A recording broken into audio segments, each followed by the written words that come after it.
Est-ce qu'on peut juste tous ensemble, on peut tous ensemble prier, s'il vous plaît. Seigneur, on veut te prier afin que cette personne ou ces personnes soient vraiment impactées par ta présence, par l'œuvre de ton esprit. Tu parles tantôt d'une manière, tantôt d'une autre, et ce n'est pas pour rien. C'est parce que tu nous aimes, c'est parce que tu aimes, c'est parce que tu veux choisir, façonner, transformer, travailler les cœurs et envoyer, parce qu'il y a une grande moisson d'âmes. Alors on te fait confiance, Seigneur, pour ce que tu vas faire dans les vies encore ce soir. Au nom de Jésus, Amen. Amen. Merci, Seigneur. Amen. Et il n'y a pas de hasard, parce que le don spirituel est précisément dans l'axe du message. Vous allez voir, alors qu'on parle beaucoup avec Anaël, mais il n'est pas au courant de mon message. Et on va aller un peu plus en profondeur dans cette thématique qu'on avait commencé. Bon, je ne ferai que 2 messages. Le deuxième, rappelez-vous, sur le positionnement. On avait vu apprends à bien te positionner. Et ce soir, je voudrais donner ce titre. Je m'identifie à chacun d'entre vous parce que moi-même, j'ai été à cette position-là. Et durant toute ma jeunesse, je me rappelle de ce moment où on se retrouvait avec des amis le lundi et chacun disait ce qu'il avait fait le week-end. J'étais ado et c'était compliqué. Voici le moment que je n'aimais pas. J'aimais sans aimer. J'avais envie de savoir, mais c'était compliqué pour moi. Alors parfois, j'essayais d'esquiver ce moment. Et toi, t'as fait quoi ce week-end? Ouais, moi, on a joué au foot. Moi, je suis parti avec mon père à Londres. Moi, j'ai joué au badminton avec mes amis. Et toi, t'as fait quoi? Je suis à l'église. Quoi? Non, rien de spécial. J'étais avec des amis. Et je rentre chez moi le soir et je suis pas bien. J'arrive pas à me positionner. Je me rappelle de ces moments où je me suis retrouvé devant un ami qui me dit « Ah, regarde cette fille, elle est charmante. Hein ?» Je dis « Ouais, elle est bien. Ah, je suis sûr que tu pourrais. » Comment ça, je pourrais? Si ça se voit, elle t'aime bien. Vas-y. Non, ça ne m'intéresse pas. Ah, ça ne t'intéresse pas les filles? Ben si, mais non. Comment ça, si, mais non? Non, mais voilà, moi j'aime le sport, j'aime la musique, on verra plus tard. Mais arrête. Non, je te promets, c'est ça. Bon, d'accord, on passe. Le soir, chez moi, honte. Bien sûr, j'ai dit non. Mais au fond de moi, je sais que j'arrive toujours pas à me positionner. Je lui ai pas dit, c'est parce que moi je suis chrétien et j'ai d'autres valeurs. Et je n'ai pas envie de rentrer dans ce type de relation. J'ai simplement évoqué des raisons comme le sport, le foot, la musique, en disant que ça ne m'intéressait pas. Alors qu'en réalité, oui, quand même. Quand tu es ado et que tu es un garçon, normalement constitué, oui, les filles, ça t'intéresse. Mais la vérité, c'est que, au fond de mon cœur, je voulais plaire à Dieu, mais je n'arrivais pas à le dire. Alors je rentre et puis finalement, la culpabilité est là. Et je pourrais vous donner d'autres situations. J'y suis passé, j'ai pleuré, j'ai essayé parfois de passer, de me trouver des excuses, de me justifier ou de penser à autre chose. Mais au fond de mon cœur, à chaque fois que cette situation se retrouvait, je n'étais pas pleinement heureux, je me sentais mal même devant le Seigneur. Je me suis même rendu compte à un moment donné que ça m'empêchait de m'approcher de Dieu parce que j'avais honte. Et comme une forme de culpabilité, quand ce type de situation arrivait, et qui me faisait dire, tu ne peux pas prier maintenant. Dieu sait que tu l'as trahi. Tu es comme Pierre qui l'a renié quand on était tous ensemble dans le vestiaire de foot et que ça parlait d'histoires malsaines en dessous de la ceinture et que tout le monde riait, qu'on se tournait vers moi. Et toi, Nat? Et que parfois, ouais, et je riais pour participer et je rentrais, j'étais mal au fond de mon cœur. Parce que je me disais, mais ce n'est pas mes valeurs et je n'étais pas d'accord, mais je n'ai pas réussi. J'ai craqué sous la pression. Je n'ai pas réussi à me positionner. Alors ça, c'est mon histoire avec bien d'autres situations que je pourrais vous donner, mais il n'est pas question de parler de moi ce soir. J'ai juste ouvert une petite fenêtre, mais pour me rendre vulnérable, vrai, devant vous, et pour que toi aussi, à ta place, ce soir, tu ne vives pas dans la culpabilité, que tu ne te dises pas « je suis un moins que rien », parce que si tu es un moins que rien, alors je suis avec toi un moins que rien. Mais je sais une chose, c'est que Jésus m'a appris à bien me positionner, qu'il m'a appris à vivre la guérison par le Saint-Esprit de mon cœur, qu'il m'a appris à briser la puissance de la culpabilité. Je sais que son amour m'a envahi et qu'il m'a appris peu à peu à me positionner. Et ce n'est pas que pour moi, je ne suis pas meilleur que toi. Et je veux vous donner quelques autres situations avant d'arriver au passage biblique.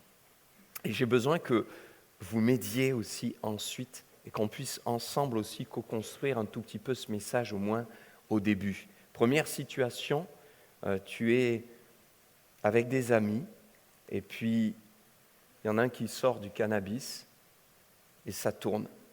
Une taffe, chacun prend sa taffe et ça arrive à toi, on te tape sur l'épaule et on te l'attend.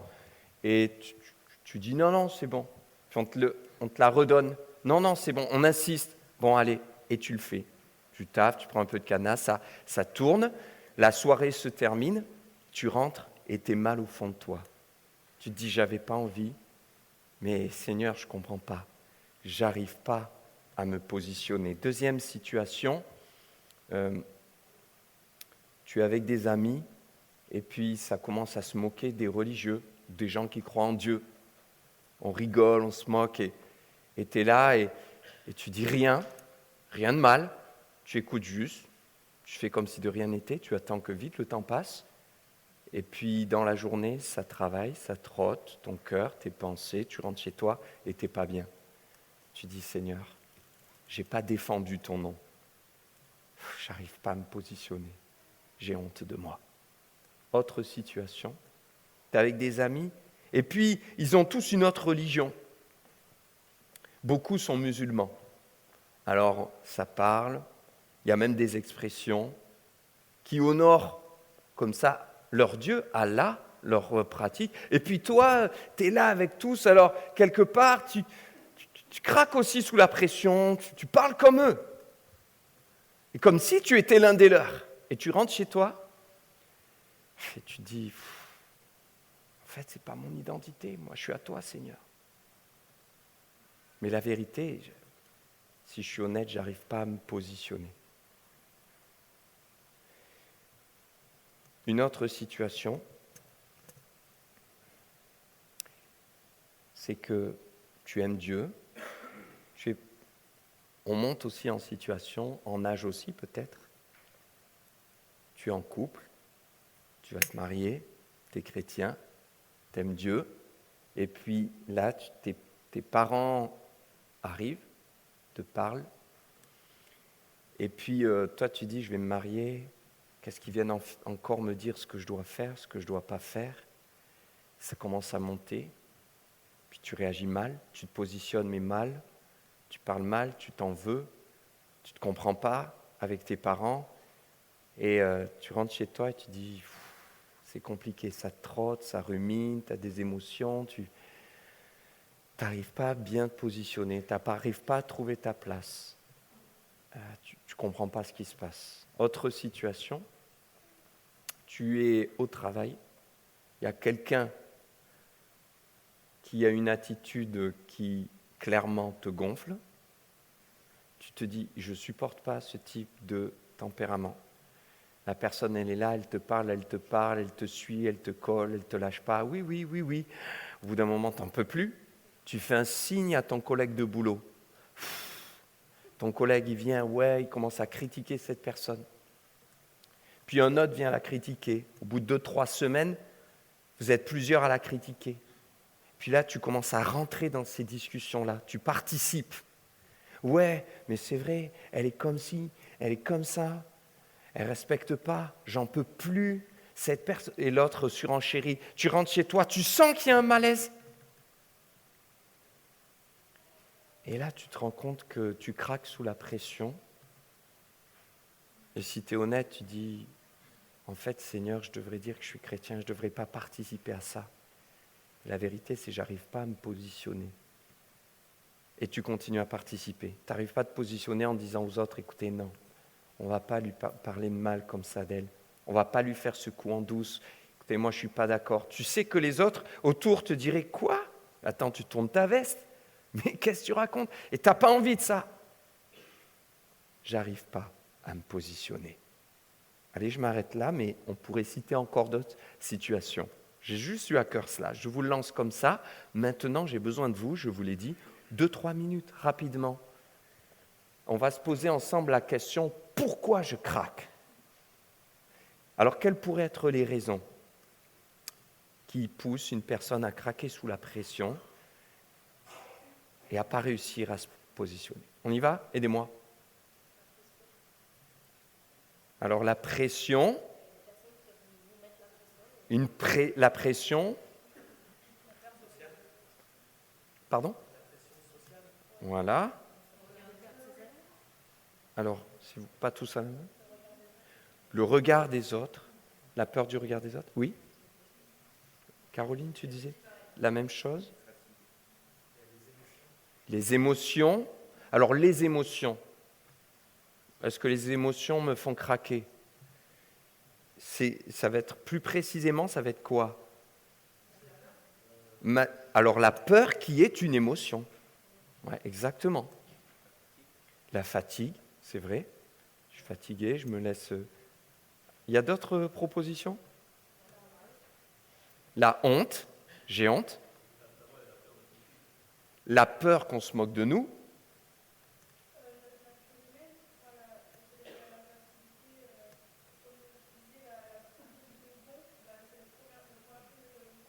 Notre nature charnelle qui reprend le dessus, tout à fait. Oui. Notre attirance au danger. Oui, une attirance aussi, comme là dans le témoignage du cannabis, attirance aussi, bien sûr, au danger ou au péché. D'autres propositions? Ouais. La nonchalance. Oui, je suis nonchalant, je me laisse aller. Effectivement, je ne me positionne pas. Ouais, tout ça, toutes ces réponses sont vraies. Hein. Allez, aidez-moi encore. L'ambition, dans le sens, aide-moi Rebecca, l'ambition,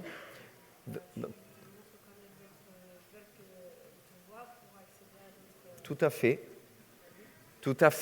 alors c'est lié aussi au regard des autres, à se montrer comme les autres, comme on aimerait que les autres nous voient.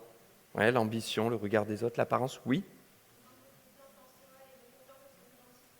Ouais. Le manque de confiance en soi, le manque de confiance en son identité, oui. Le manque de vision, ouais, c'est vrai, ça va rejoindre avec la nonchalance, on se laisse aller, on n'a pas de... Oui. Le manque de foi, ok. Tout à fait. Il y a des gens spirituels, hein, ça c'est bien. Vas-y. Ouais. Pardon? La peur d'être différent, effectivement. Et on ne veut pas être différent des autres et on se conforme. Allez, il y a d'autres réponses? Oui. Le manque de fermeté. Et quand on n'est pas ferme, c'est vrai que Daniel, par exemple, il a été ferme dans ses résolutions. OK. Ah ben, il y en a des réponses, c'est génial. Hein. Une forme d'habitude qui s'est mise en place, une routine. Mais c'est vrai. Et parfois, certains s'en rendent même plus compte, ils se conforment. Ne vous conformez pas au monde présent, mais soyez transformés par le renouvellement de l'intelligence, comme dit l'apôtre Paul, afin que vous discerniez la volonté de Dieu, ce qui est bon, agréable et parfait. Romains chapitre 12, verset 1 à 4. 1 à 4, oui, 1 à 4, c'est bien, on te l'accorde. Oui?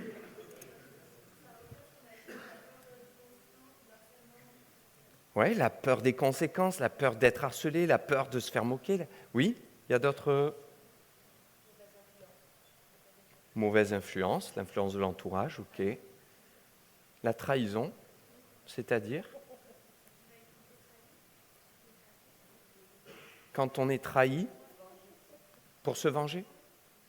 Oui, effectivement, ça peut être une raison. La connaissance de la vie des autres. Dans quel sens? Explique-nous.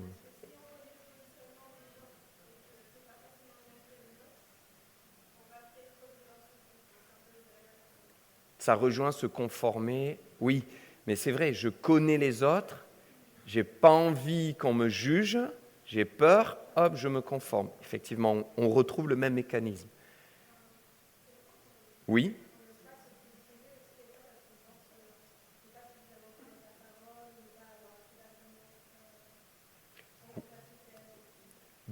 Effectivement, dans l'exemple où Dieu est mis là sur le banc des accusés et qu'on reste un peu en retrait, ça peut être aussi le sentiment de ne pas avoir assez de connaissances, compétences, voire de crédibilité, qui je suis, moi, etc., et de ne pas oser. C'est tout à fait vrai.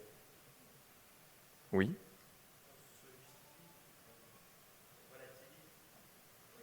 Alors oui, ça va être la conséquence de la raison pour laquelle on ne se positionne pas, on va se justifier, on va relativiser, etc. D'autres propositions? Non? Ben c'est bon, hein, on a fait le message, ça y est. Vous avez fait une grande partie. Pourquoi je craque? On va prendre, toutes ces réponses sont bonnes et on va les trier et cibler maintenant sur 2, 3 aspects importants en s'appuyant sur un texte de Matthieu chapitre 26 concernant, vous savez, l'apôtre Pierre lorsqu'il a renié Jésus. Ça a commencé comment? Jésus dit à ses disciples, vous trébucherez tous cette nuit à cause de moi. Et vous savez que Jésus allait jusqu'à la mort de la croix. Car il est écrit, je frapperai le berger et les brebis du troupeau seront dispersées. Mais après ma résurrection, je vous précéderai en Galilée. Alors j'entends des voix qui chuchotent. Si c'est possible d'arrêter, merci beaucoup. Mais après ma résurrection, je vous précéderai en Galilée.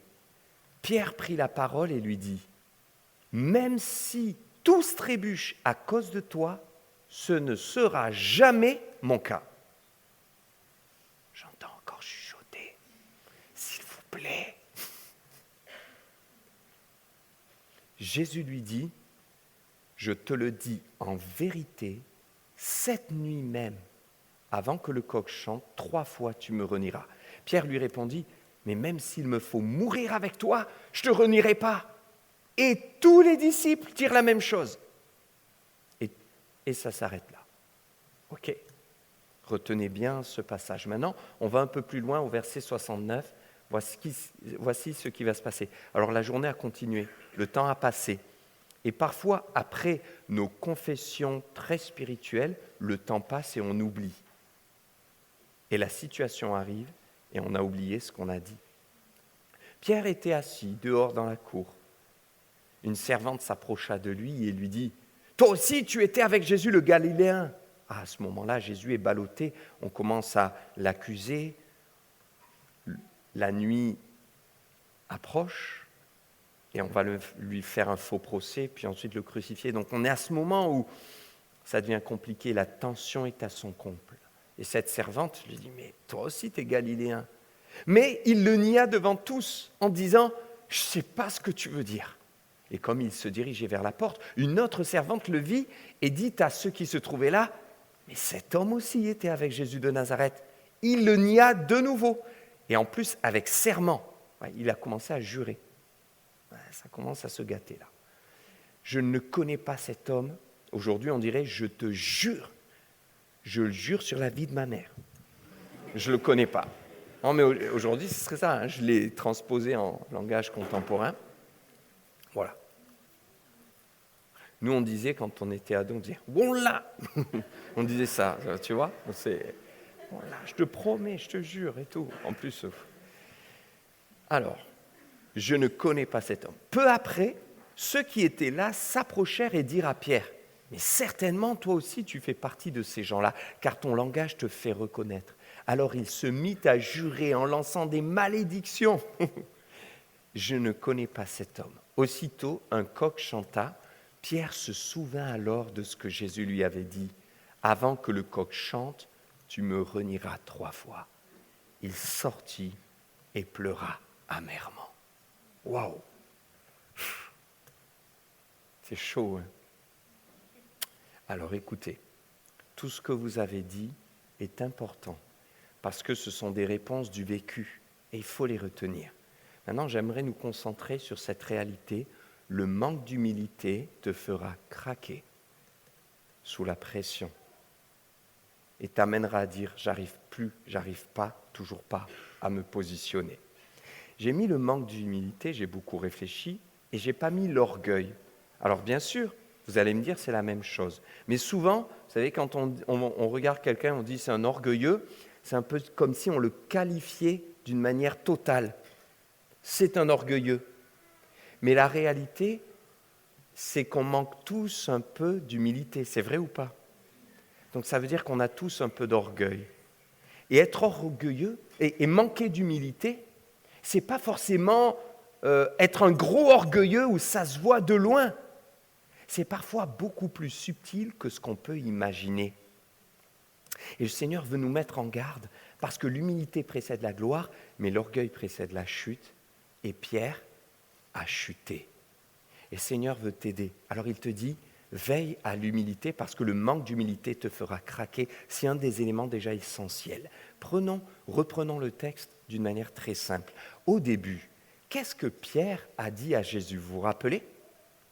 Jésus avait dit, regardez, on revient, vous trébucherez tous cette nuit à cause de moi. Et qu'est-ce qu'il va dire? Pierre, il prend la parole, mais même si tous trébuchent à cause de toi, ça ne sera jamais mon cas. Premièrement, nous voyons que Pierre va s'opposer à Jésus. Jésus dit, vous allez trébucher. Et il dit, ça ne sera jamais mon cas. Il s'oppose à Jésus. Vous savez, vous allez me dire, ça ne me parle pas, ça ne me ressemble pas. Mais encore une fois, c'est souvent très subtil. Je vous donne un exemple simple. Quand le Seigneur dit dans sa parole, veille, fais attention à tes relations, ne te mets pas en couple avec quelqu'un qui ne connaît pas Dieu, sinon tu vas trébucher. Toi, tu dis, mais ça, ce sera le cas des autres, mais pas moi. Et tu es là, tu discutes, tu parlementes avec Dieu en te disant, mais non, ça ne sera pas mon cas. Et le pire, c'est que, regardez, Jésus lui dit, mais je te le dis en vérité, cette nuit même, avant que le coq chante, tu vas me renier. Et Pierre lui répondit, même s'il me faut mourir avec toi, je ne te renierai pas. C'est-à-dire qu'il insiste, il insiste, et il veut avoir le dernier mot face à Jésus. Vous savez, il y a des gens comme ça, où Dieu nous a dit des choses claires, et nous, on insiste, on veut le dernier mot avec Jésus. Et vous savez quoi? Le dernier mot, il va l'avoir. Parce que si vous regardez le texte, à la fin, Jésus, il ne dit plus rien. Et c'est Pierre qui a eu le dernier mot et qui a même embarqué tous les autres. Alors tu sais quoi? Tu parles avec Jésus. Et Jésus, il te dit, non, pas cette personne, elle n'est pas pour toi. Mais si, Seigneur, je te promets, je ne te lâcherai jamais. Non, n'y va pas. Non, Seigneur, je veux, s'il te plaît, permets que c'est possible. Et le Seigneur, il arrête de parler. Il ne dit plus rien. Et tu dis, oh, Seigneur ne parle plus, donc ça veut dire que je peux y aller. Et tu y vas. Et après, allô, pasteur, je suis en dépression. Ah, il faut qu'on prie. Oui, on va prier. Et on se voit et on prie. Je ne comprends pas. Jésus m'avait pas dit non. Ouais, c'est vrai, Jésus avait arrêté de parler parce que tu as tellement insisté pour avoir le dernier mot qu'il t'a laissé avoir le dernier mot. Ça, c'est un manque d'humilité. L'humilité, c'est savoir dire « Ok, Seigneur, ce qui est pour les autres, c'est aussi pour moi. Je ne vais pas me sentir ou me croire trop fort. » Vous en connaissez des gens qui veulent toujours avoir le dernier mot. Nous passons à la suite. Deuxième exemple. Regardez, il y en a beaucoup de points sur le manque d'humilité là pour Pierre. Deuxièmement, Pierre, que fait-il? Alors il insiste, il veut avoir le dernier mot. Mais en plus, écoutez, il se vante devant tout le monde, parce qu'ils sont avec lui, les amis disciples. Et devant tout le monde, il dit, moi, je ne te renierai jamais. Les autres, oui, mais pas moi. Il est en train de se comparer. Et tu sais, quand tu commences à te comparer, c'est dangereux. Ouais, lui, il n'est pas assez spirituel. Ouais, elle fait n'importe quoi. Ouais, moi, je ne ferai jamais comme lui, jamais comme elle. C'est toujours dangereux. Eh oui, de se comparer, et il se met au-dessus des autres. Et il le dit devant tout le monde. Vous en connaissez des gens qui aiment se vanter.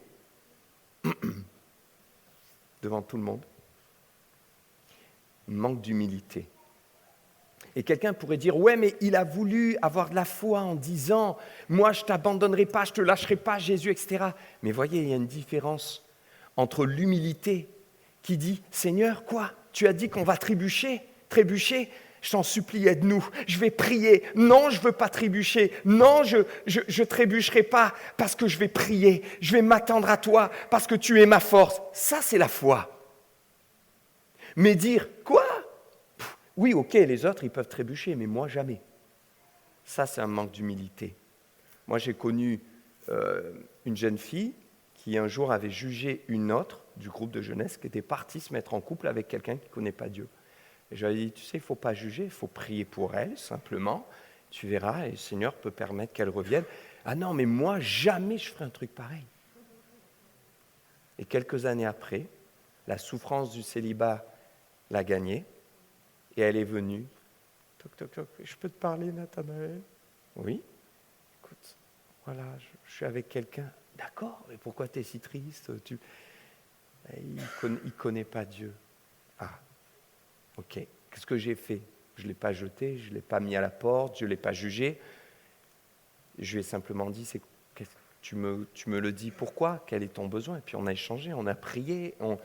Mais à ce moment-là, elle a pris un gros coup parce qu'elle s'est rendue compte qu'elle avait jugé les autres. Vous savez, ne dites jamais, jamais. Alors, je ne dis pas qu'il faut avoir peur de tomber un jour dans le péché, c'est pas ça, mais il faut rester humble et ne pas dire jamais. Et simplement dire, Seigneur, par ta grâce, garde-moi. Donc, voyez, Pierre, en fait, il a manqué d'humilité. Et le manque d'humilité, c'est parfois tout simplement ne pas se tenir dans la prière. Lui, il a parlé vite, il a osé dire, jamais ça m'arrivera, mais il ne s'est pas tenu devant Dieu quand le Seigneur dit « Cette nuit, ça va être compliqué, il va y avoir un combat, vous trébucherez tous. » Là, qu'est-ce qu'il fallait faire? Se mettre à prier. « Seigneur, on va prier, aide-nous à tenir bon, aide-nous à rester attachés, aide-nous à rester accrochés. » Alors j'ai envie de te le dire ce soir. L'humilité, c'est aussi justement de prier avec cette crainte de Dieu, non pas la peur, mais ce respect de Dieu qui te maintient dans un état d'esprit, d'humilité, de désir de faire sa volonté, sans croire que toi, tu y arriveras quand les autres échouent. Sans croire que toi, jamais tu te tromperas, parce que tu es différent. Et la grâce de Dieu va te garder, te protéger, pour t'aider à tenir. Le manque d'humilité te fera craquer. Mais l'humilité peut t'aider. Pourquoi? Parce que si tu es humble, Dieu sera avec toi. Et si tu lui dis, Seigneur, c'est dur pour moi, je voudrais me positionner dans les différentes situations qui sont compliquées pour moi, j'ai besoin de toi, viens à mon secours. C'est quoi? Le Seigneur, il voit ton cœur humble et il vient. Et tu vis ce que l'apôtre Paul avait dit, c'est quand je suis faible que je suis fort. Tu t'es reconnu faible, la force de Dieu te porte. Et là, d'un coup, tu es pris par une force surnaturelle, tu te positionnes. C'est le Saint-Esprit qui est là et qui approuve. Deuxièmement, la peur te fera craquer. Vous avez vu dans le passage ce qui s'est passé, Pierre est là et une femme dit, mais toi aussi tu es galiléen. Qu'est-ce qu'il a eu? Il a eu peur, et vous l'avez dit.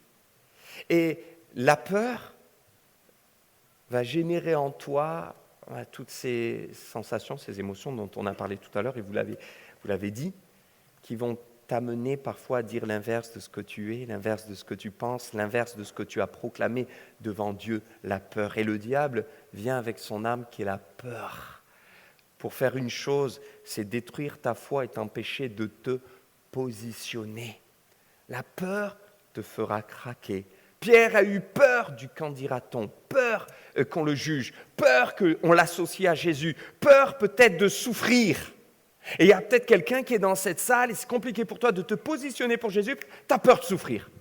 Parce que tu dis, si on se moque de moi, si on me met à l'écart, si je me retrouve seul, je vais souffrir et j'ai peur de souffrir. Et le Seigneur le voit. Peut-être que tu as peur d'autre chose. Le regard des autres te tétanise et c'est compliqué. Et pourtant, tu aimes Dieu, mais tu es là avec ton problème. Alors, deuxième partie, comment ne plus craquer? Alors que tu craquais sous la pression, comment ne plus craquer concrètement? Et comment réussir à te positionner? Alors, il y a beaucoup de textes, mais je vais les résumer. Dans Actes chapitre 2, on retrouve ce même Pierre. Je vous le résume. Il est avec les disciples, on est à la Pentecôte, et là, tout à coup, il vint du ciel un bruit comme celui d'un vent violent, alors qu'ils sont là, dans cette pièce, à prier, à intercéder, à demander à Dieu de faire grâce, d'envoyer le Saint-Esprit, comme Jésus leur avait dit. Soyez ensemble, priez, et le Saint-Esprit viendra sur vous. Ils sont assis dans cette maison, ensemble, et des langues qui semblaient de feu leur apparurent, séparées les unes des autres. Elles se posèrent sur chacun d'eux. Ils furent tous remplis du Saint-Esprit, se mirent à parler en d'autres langues, comme l'Esprit leur donnait de s'exprimer. Or, il y avait en séjour à Jérusalem des Juifs, hommes pieux, venus de toutes les nations qui sont sous le ciel. Tous remplis d'étonnement et ne sachant que penser, se disaient les uns aux autres, mais qu'est-ce que ça veut dire? D'autres se moquaient et disaient, ils sont pleins de vin. Alors Pierre, debout devant les 11, s'exprima d'une voix forte. Pierre? Oui, le même Pierre qui avait, rappelez-moi, renié Jésus. Quand une femme lui a dit, mais t'es galiléen, toi? Une autre lui a dit, mais toi aussi t'étais avec Jésus. Il a eu peur.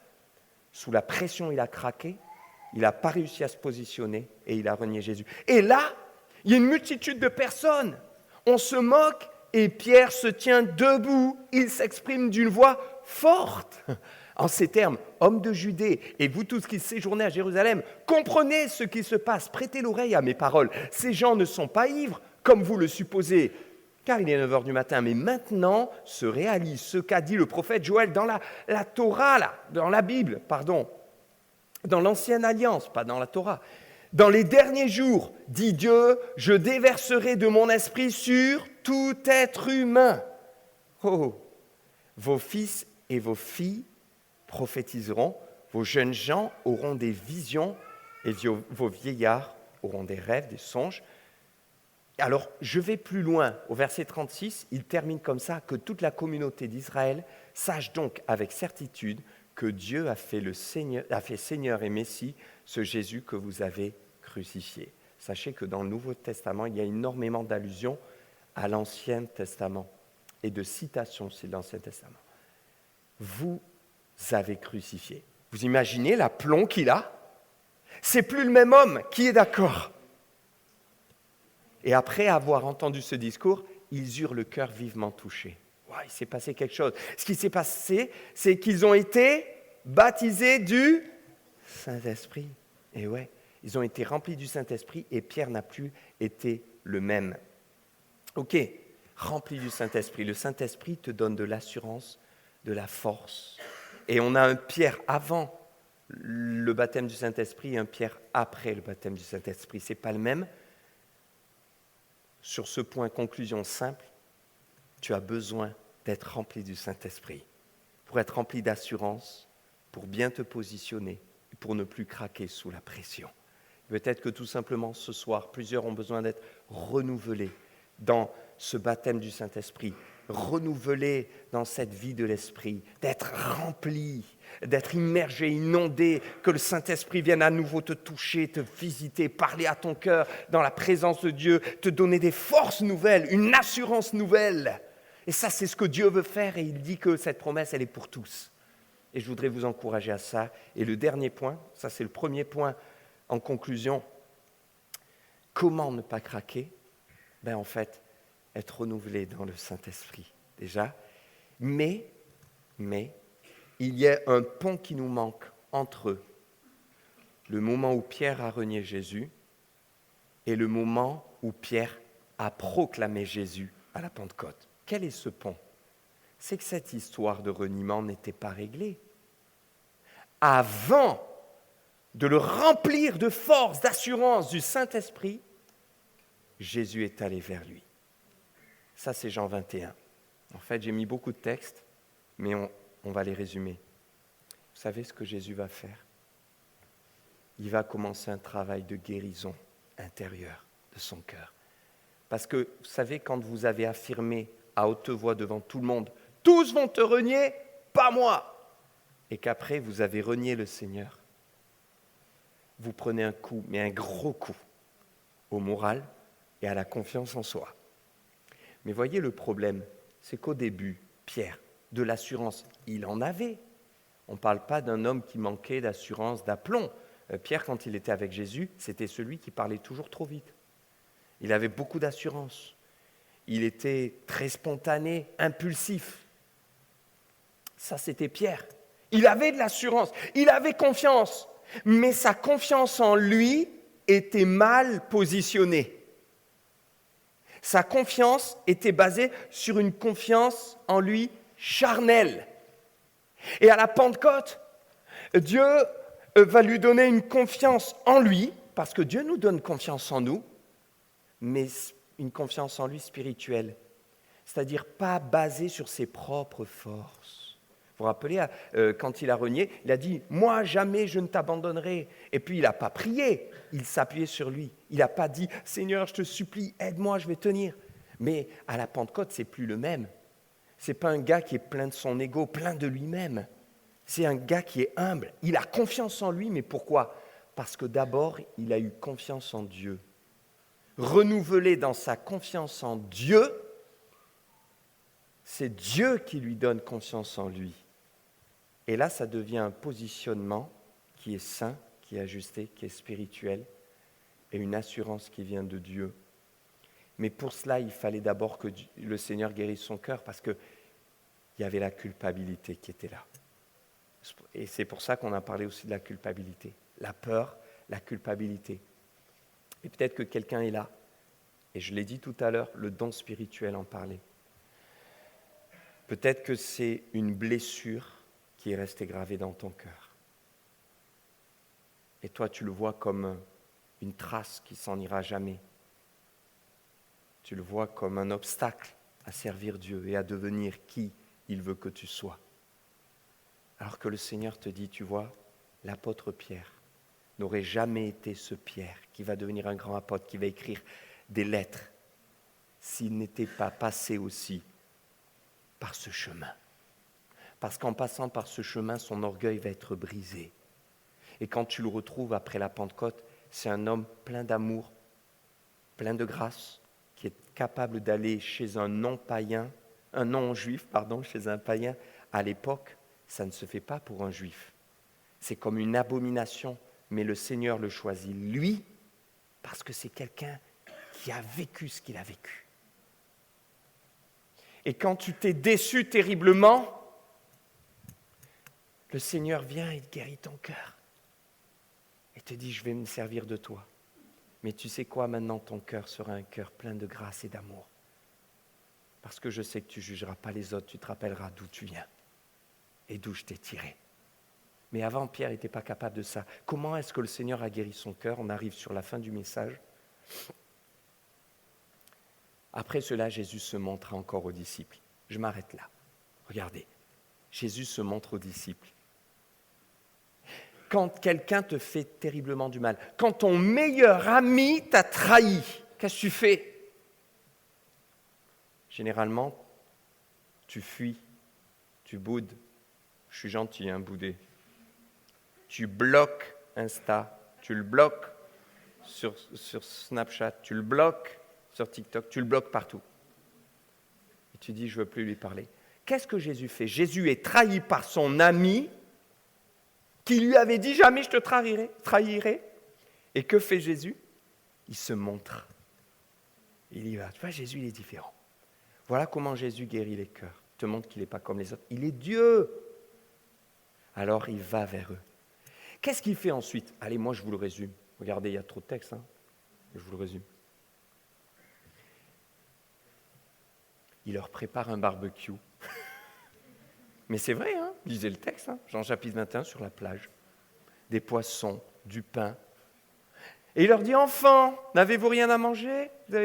On a travaillé toute la nuit, mais on n'a rien pris. Jetez le filet du côté droit d'abord. Ils le font. Le filet se remplit de 153 grands poissons. Paf ! Ça fait tilt. La mémoire de Jean qui avait vécu ça avec Pierre, Luc chapitre 5, 3 ans avant. C'est le Seigneur. Pierre, il entend c'est le Seigneur. Il était presque tout nu. Il saute dans l'eau, il met vite ses habits, il a honte, met sa ceinture. Il ramène les filets, la Bible dit, les filets ne se déchiraient pas, c'est juste un miracle. Vous voyez, le Seigneur, il voulait leur dire, vous prenez du poisson, mais j'ai envie de vous bénir, vous allez le manger aussi. Donc, il dit, qu'avez-vous à manger? Il ramène le poisson. Et là, Jésus a préparé le feu, le pain, le poisson, tout est prêt. J'allais dire l'apéro, non, quand même. Il a tout préparé, tout est bien. Wow. Et ils arrivent, ils s'assoient. Et vous savez quoi là? Le texte dit, personne n'osait lui poser la question. Parce qu'il savait que c'était le Seigneur. Juste avant, Pierre, c'est celui qui parlait trop et trop vite. Mais non, moi je ne te renierai pas. Ah, mais tu vas me renier avant le coq. Mais non, Seigneur. Mais là, il n'ose plus parler. C'est plus le même homme. Mais le Seigneur, lui, il se montre, il le nourrit, il lui prépare à manger. Tu sais, quand tu n'as même plus le moral, tu es fatigué, tu parlais de fatigue tout à l'heure, Jérémy, tu n'en peux plus, tu te culpabilises, tu te sens mauvais, tu te regardes dans le miroir, tu te dis, je suis nul, j'arriverai pas, tu as honte, et tu n'as même pas envie de te préparer un repas. Alors qu'est-ce que tu fais? Tu ouvres un placard, tu manges n'importe quoi, tu cuisines même pas. Et là, tu as quelqu'un qui arrive et qui t'aime, qui dit, attends, quoi? T'as faim, je sais pas, viens. Et tu entres dans une pièce. Et là, tu as un dîner préparé, aux chandelles, quelque chose que tu aimes, un fauteuil. On prend soin de toi, une petite musique, lumière tamisée. C'est pas un amoureux, hein. Commencez pas. Non, je sais pas, moi. Ça pourrait être ton oncle, ton père, ta mère, je sais pas. Et là, qu'est-ce qui se passe? Tu te sens juste aimé. Moi, j'ai connu une jeune fille, elle ne mangeait plus. Elle était brisée par ce qu'on lui avait fait subir. Elle n'arrivait plus même à se laver. Elle n'arrivait plus à manger seule. Et sa maman qui habitait à l'étranger, elle a arrêté son travail. Alors que sa fille avait fait tout l'inverse de ce que sa maman lui avait dit, sa maman est venue parce qu'elle l'aimait. Elle a pris dans les bras parce qu'elle l'aimait. Sa fille pleurait, lui disait « Pardon maman, j'aurais pas dû ». Sa maman lui a dit « Chut, ne dis rien » parce qu'elle l'aimait. Sa maman ne lui a pas fait de reproches alors que c'était facile pour elle de lui dire « Je t'avais dit ». Elle lui a rien dit parce qu'elle l'aimait. Elle l'a prise dans ses bras. Alors que cette jeune fille, elle avait perdu 20 kilos, elle n'arrivait même plus à marcher. Elle l'a amenée à la douche, elle l'a lavée, elle lui a préparé un repas. Elle l'a couchée, elle lui a dit « Tu te reposes, je m'occupe de toi ». Elle est restée 3 mois. Et pendant 3 mois, elle a chouchouté, elle l'a nourri, elle l'a consolé. Et au bout de 3 mois, son cœur était en train de guérir. Enfin, le Seigneur, il fait ça avec Pierre. Alors, je n'ai pas le temps, on ne va pas prendre pourtant c'est un passage extraordinaire, on le prendra une autre fois. Mais quand même, le Seigneur va le guérir. Et quand le Seigneur veut guérir ton cœur, tu sais ce qu'il fait? Il ne met pas le capuchon ou le couvercle sur la marmite qui sent mauvais. En disant, on ne va rien dire, on oublie. Il ouvre et il dit, on va nettoyer, on va enlever ce qui est sale, ce qui fait mal. Donc que fait le Seigneur? Il parle à Pierre et il lui dit, m'aimes-tu? Oh, ça fait mal, hein?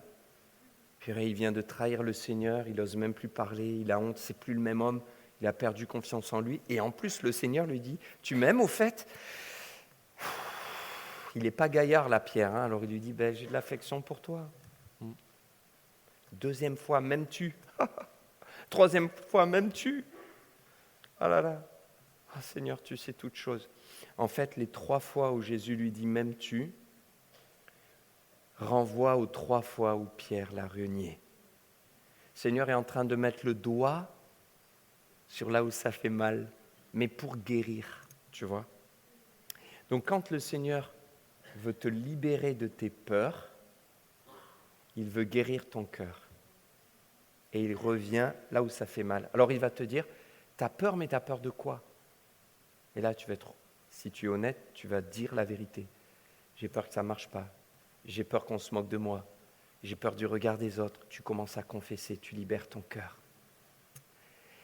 Il va t'aider à identifier ta peur, à être vrai, honnête, à la dire, la citer, la confesser, la déposer au Seigneur pour lui dire, Seigneur, maintenant, c'est quand je suis faible que je suis fort. Faites, oui, j'ai peur, j'avoue. Oui, j'y arriverai pas sans toi, j'avoue. Te rends faible, humble, mais tout à coup, tu vas sentir son amour qui te dit, ok, mais je suis avec toi. Il ne te fait pas de reproches, il guérit ton cœur. Il te pardonne, il te réconforte. Et il te dit, allez maintenant, on va y retourner devant la bande de gars là, à qui tu n'as pas osé dire que tu étais enfant de Dieu. Mais tu sais quoi? On va y retourner ensemble, maintenant je suis avec toi. Et là, il te dit, je suis ta force. Waouh! Et ça change tout. Mais tu vois, il faut accepter d'ouvrir le couvercle là. Et accepter que le Seigneur mette le doigt là où ça fait mal. Il faut arrêter de se voiler la face. Dire, ok Seigneur, j'ai besoin de toi. Alors on va terminer. Je vais inviter l'équipe de louanges à venir. Et on va reprendre aussi un moment, et on va faire quelque chose de particulier, écoutez. J'avais à cœur. On ne fait pas toujours. Là, sur le premier rang, on a les pasteurs et épouses de pasteurs. Et comme c'est eux qui vont prier aussi, je vais demander aussi aux épouses de pasteurs de venir. Voilà, on va prendre un temps particulier. On va faire un peu de place. Du coup, ce rang, on n'en a pas besoin. Est-ce qu'on peut empiler les chaises et les pousser? Dans mon cœur, je l'ai. Je crois qu'il va y avoir peut-être pas mal de personnes qui auront besoin. Parce que c'est simple, hein. Regardez. Laisse le Saint-Esprit te remplir, mais laisse le Seigneur guérir ton cœur. Et parfois, on ne fait pas les deux. Et on dit, remplis-moi du Saint-Esprit, mais on ne laisse pas d'abord le Seigneur guérir notre cœur. Non, il faut d'abord que le Seigneur vienne parler avec toi de ce qui s'est passé, de ce qui se passe et qui ne va pas. Il faut d'abord que tu acceptes d'ouvrir ton cœur, de tout lui dire. Et après, il y a un cheminement, et quand le Saint-Esprit va te remplir, ça va tout changer. Donc, je fais un appel à deux directions. Ceux qui ont besoin que le Seigneur vienne guérir leur cœur. Parce que le vrai problème de Pierre, ce n'est pas que Jésus ne le pardonnait pas, c'est que Pierre ne se pardonnait pas. Et ce soir, ton problème, c'est que tu ne te pardonnes pas.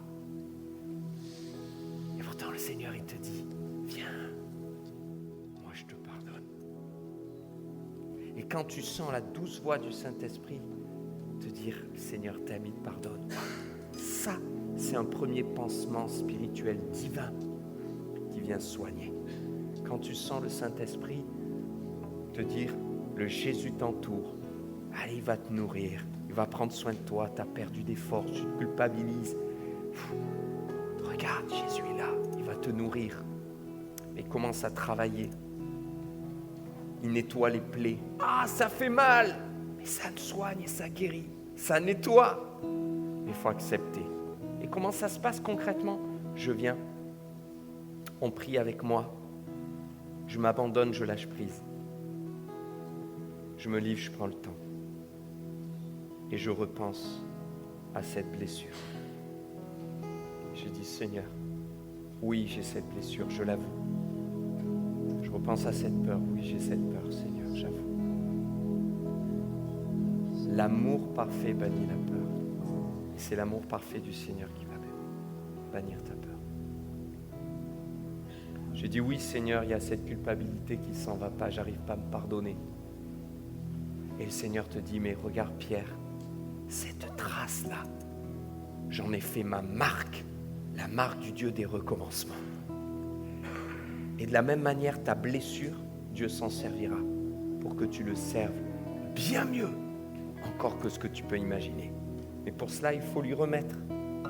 Alors, voilà. Il y a Rebecca, Linda qui sont là aussi. Peut-être qu'il y a des jeunes filles qui seront plus à l'aise d'aller vers une femme pour prier. N'hésitez pas. Après, elles peuvent aussi prier pour des gars, il n'y a pas de souci. Mais ça peut arriver d'être plus à l'aise. Comme ça, vous êtes libres. Et elles sont là. À Anaël, à Jérémie, je suis là aussi pour prier avec vous. Cédric aussi, tu vas venir prier. Parce qu'il ne faut pas qu'on se limite, il faut être vrai. Et on va prendre quelques minutes là dans la présence de Dieu. On ne va pas jouer au faux semblant. J'arrive pas à me positionner. Je craque sous la pression. Mais le vrai problème, il n'est pas en surface. Il est plus profond. Alors me voici, j'ouvre mon cœur. Commencez à vous approcher, je vous encourage. On va prier. Si tu as besoin de te mettre à genoux à ta place, mets-toi à genoux à ta place. Si tu as besoin de venir juste prier sur le devant, à genoux devant Dieu, fais-le. Si tu as besoin de te lever à ta place et de prier seul, prie seul à ta place. Si tu as besoin de lever les bras, lève les bras. Tu as besoin de rester assis, reste assis. Tu as besoin de rester dans le silence, reste dans le silence. Tu as besoin de venir pour qu'on prie pour toi, viens et on prie pour toi. Mais approche-toi. Laisse le Seigneur guérir ton cœur. Approche-toi et laisse le Saint-Esprit te remplir à nouveau. Voilà, il y a ces deux dimensions. Il y a aussi ça. Peut-être quelqu'un qui est là qui dit « Ouais, il y a 8 ans, il y a 4 ans, il y a 3 ans, à tel congrès, à ECHO, au DNJ, ou à Move, au Summer Camp, j'ai été baptisé du Saint-Esprit. Mais aujourd'hui, ma vie, elle est devenue un peu fade. J'ai plus cette assurance, j'arrive pas à me positionner. J'ai besoin d'être renouvelé. Je veux être ton témoin, je veux aller. Tu as besoin d'être baptisé du Saint-Esprit, renouvelé, rempli, approche-toi aussi. Okay, commencez à vous approcher, on a la place, on va prendre le temps, on est devant Dieu et le Seigneur va nous bénir encore pendant ces mots. Amen.